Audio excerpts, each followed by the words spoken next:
उसने जैसे ही time stop button दबाया, अगली ही पल क्लास में खाना खा रहे बच्चे, सड़क पर चलते लोग, सब एक ही जगह थम गए, जैसे पूरी दुनिया की सांसें रुक गई हों। एक राहगीर के पैर के नीचे उन्होंने रखा मुर्गी का अंडा और लड़की के प्लेट में रखा पैनकेक, बदल कर रख दिया जंगली फूलों से। फिर बूढ़े बाबा की वाटर गन, उसका मुंह घुमा दिया दूसरी तरफ, और जैसे ही सब कुछ सेट किया, टाइम फिर से चालू किया। लेकिन किसी को कुछ समझ आए उससे पहले ही फिर टाइम रोक दिया। अब की बार कुछ और बड़ा करने का मन था, पर तभी एक जोरदार धमाका। दोनों चौंक उठे, दौड़कर पास पहुंचे तो देखा बाइक का फ्यूल टैंक फाड़ा हुआ था और लिफाफे जमीन पर बिखरे थे। उनकी आंखों में डर समा गया। अब साफ हो गया था, इस दुनिया में सिर्फ वो दो ही नहीं, कोई और भी है जो समय के बंधनों से आजाद है। और तभी किसी के कदमों की आवाज धीरे धीरे पास आती हुई। डर के मारे दौड़कर क्लासमेट्स के पास गए, और जैसे ही वो शख्स नजदीक आया, बन गए पुतले, जैसे कुछ देखा ही नहीं। पर तभी एक नीला सा प्राणी उनके बेहद पास आ गया। गहरी आंखों से घूरता रहा, मगर दोनों ने अपनी सांसें थामे रखीं और कोई गलती नहीं की। वो रहस्यमयी व्यक्ति जैसे ही वहां से गया, दोनों ने राहत की सांस ली, पर ये राहत ज्यादा देर तक टिक नहीं पाई। अचानक एक और चीख, दोनों दौड़े और एक घर की खिड़की से देखा, वही आदमी एक औरत पर कोई काला जादू कर रहा था। औरत का आधा चेहरा जैसे बिजली की रफ्तार से बदलता जा रहा था। जैसे ही जादू खत्म हुआ, आदमी कुछ ढूंढने लगा, और जैसे ही उसकी नजर कढ़ाई में पड़ी, उसने देख लिया उन्हें। डर से कांपते हुए भागे वहां से, घर पहुंचे, दरवाजा बंद किया, और तब लड़के ने पूछा, ये सब क्या हो रहा है? लड़की ने भारी सांस लेते हुए बताया, कुछ दिन पहले एक सफेद बालों वाला युवक उसके पास आया था, जिसने खुद को उसका क्लासमेट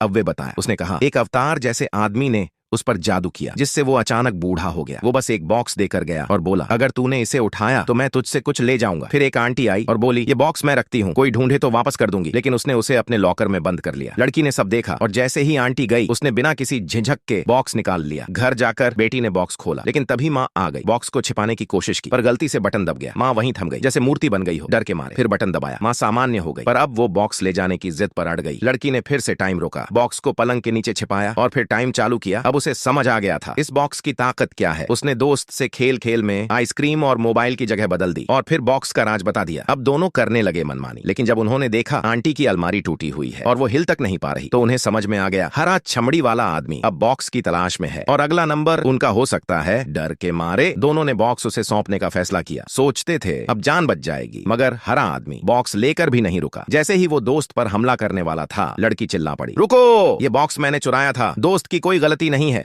जो सजा हो मुझे दो। उसके इस साहस को देखकर हरे आदमी ने सिर झुकाया और बोला, तूने गलती की, मगर उसे मानने की हिम्मत भी दिखाई। और यही सबसे बड़ी